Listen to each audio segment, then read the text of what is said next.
Hello guys, welcome back to my channel Binary Pie, and today I am going to teach you how you should perform in your TCS Smart and Ignite interview. So let's move on to the online notepad. So basically TCS Smart and Ignite heading 2025 ये year में दो बार head हो चुका है and the first exam जो हुआ था वो हुआ था 14 फरवरी को एंड जो अभी रिसेंटली एग्जाम हुआ था वो हुआ था 14 जून एंड 15 जून को. So on the basis of that exam आप लोग शॉर्टलिस्ट हुए होंगे आपके इंटरव्यू के लिए एंड मेल आना स्टार्ट हो चुके हैं.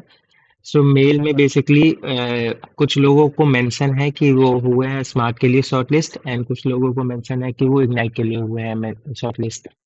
एंड जिनके मेल में शॉर्टलिस्टेड नहीं मेंशन है आई मीन कि आप स्मार्ट के लिए या इग्नाइट के लिए हुए हैं तो वो टोटली डिपेंड करता है कि आप इंटरव्यू कैसे देंगे. अगर आपका इंटरव्यू अच्छा जाएगा तो आप इग्नाइट के लिए हो जाएंगे. अगर इंटरव्यू अच्छा नहीं जाएगा तो आप स्मार्ट के लिए हो जाएंगे. So here I mention many tips on the behalf of myself. मैंने भी एग्जाम दिया था एंड मैं भी शॉर्टलिस्ट हो चुका हूँ फॉर ऑफर लेटर. सो मैंने अपनी टिप डाली है जिससे आप अपना smart hiring and ignite hiring का इंटरव्यू बहुत अच्छे तरीके से दे सकते हैं. So here are the tips. The first tip is do learn all the things of your resume. आपने रेज्यूमे में जितनी भी चीज मेंशन की है वो आपको पता होनी चाहिए. एक छोटी-छोटी डिटेल्स भी आपको पता होनी चाहिए. थोड़ी ही पता हो लेकिन पता हो तो वो बहुत अच्छा इम्पैक्ट डालती है इंटरव्यूअर के सामने. Second point is focus on only one programming language. अगर आप एक से ज़्यादा प्रोग्रामिंग लैंग्वेज में फोकस करेंगे तो आप खुद ही कंफ्यूज हो जाएंगे एंड गलत आंसर कर देंगे. और अगर आपको एक में ही फोकस कर रहेंगे तो आप सही और एग्जैक्ट आंसर दे पाएंगे. इसमें ये प्रॉब्लम हो जाती है जब आप दो प्रोग्रामिंग लैंग्वेज चूज कर लेंगे तो आप मतलब कंफ्यूज होंगे और गलत आंसर दे देंगे. समटाइम्स ऐसा होता है कि इंटरव्यूअर ही दो प्रोग्रामिंग लैंग्वेज से आपसे क्वेश्चन पूछ रहा है तो आप उसको पहले ही बता सकते हैं कि मेरी प्रेफर लैंग्वेज ये है एंड आप इससे ही पूछे. My prefer language is Java and you should ask me question from Java please.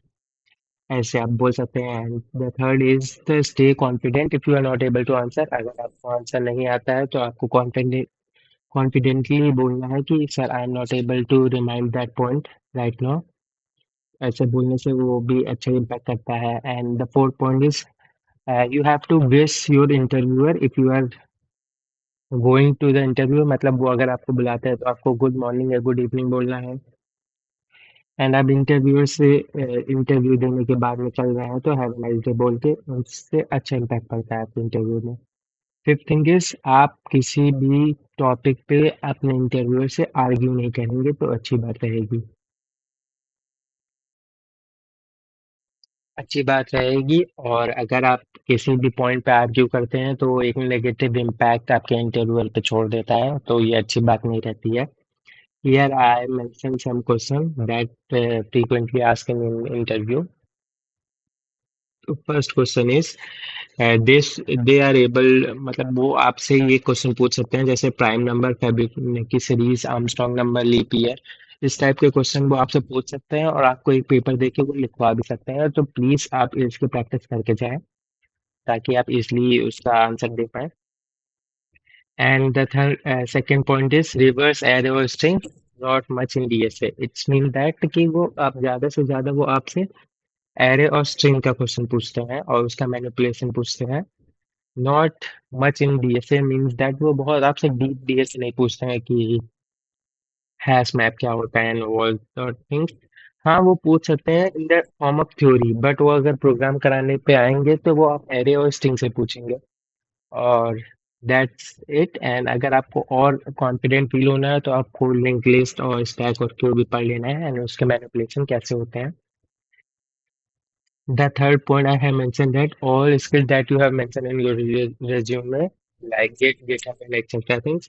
So जितने भी पॉइंट आपने रिज्यूमे में अपने डाले हैं तो उससे वो क्वेश्चन पूछ सकते हैं. जैसे गिट एंड गिटहब आपने डाला है तो उससे पूछ सकते हैं what is the difference between git and GitHub.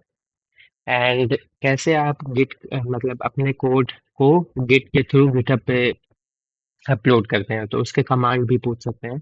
सो ये बेसिक चीज आपको पता होनी चाहिए अगर आपने अपने रिज्यूमे में ये सब डाला हुआ है तो. And the fourth and main things वो मोस्टली अगर वो आपसे दो प्रोग्रामिंग के अंदर डीप में क्वेश्चन नहीं पूछ रहे हैं लेकिन आपको उन दोनों प्रोग्रामिंग के डिफरेंस जरूर पूछ सकते हैं। जैसे मोस्ट फ्रिक्वेंटली वो पूछते हैं जावा और सी प्लस प्लस में क्या डिफरेंस है, सी सी प्लस प्लस में क्या डिफरेंस है, पाइथन जावा में क्या डिफरेंस है। तो इन सब के भी ओवरव्यू आपको पता होने चाहिए। And the 5 point that I have mentioned in my notebook is basic string and array manipulation. तो स्ट्रिंग एंड एरे मैनिपुलेशन तो बहुत ज़्यादा ज़रूरी होता है क्योंकि ये बेसिक चीज़ है और वो आप इससे कोड भी करवा सकते हैं। एंड मैनिपुलेशन में आपका इंसर्शन, डिलीशन, अपडेशन ये सब आता है, तो ये सब आपको हैंड रिटन जब आपने प्रैक्टिस करके गए हो तो आप इजीली आंसर कर पाएंगे। और इस पे भी बहुत फोकस करिएगा कि आपको जितने भी अर्थमेटिक टाइप के क्वेश्चन होते हैं वो भी आपको हैंड मतलब प्रैक्टिस करके जाएं जिससे आप इजीली आंसर कर पाए।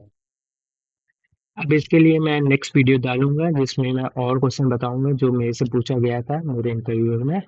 So that is all about today video. Please do subscribe my channel. Thank you.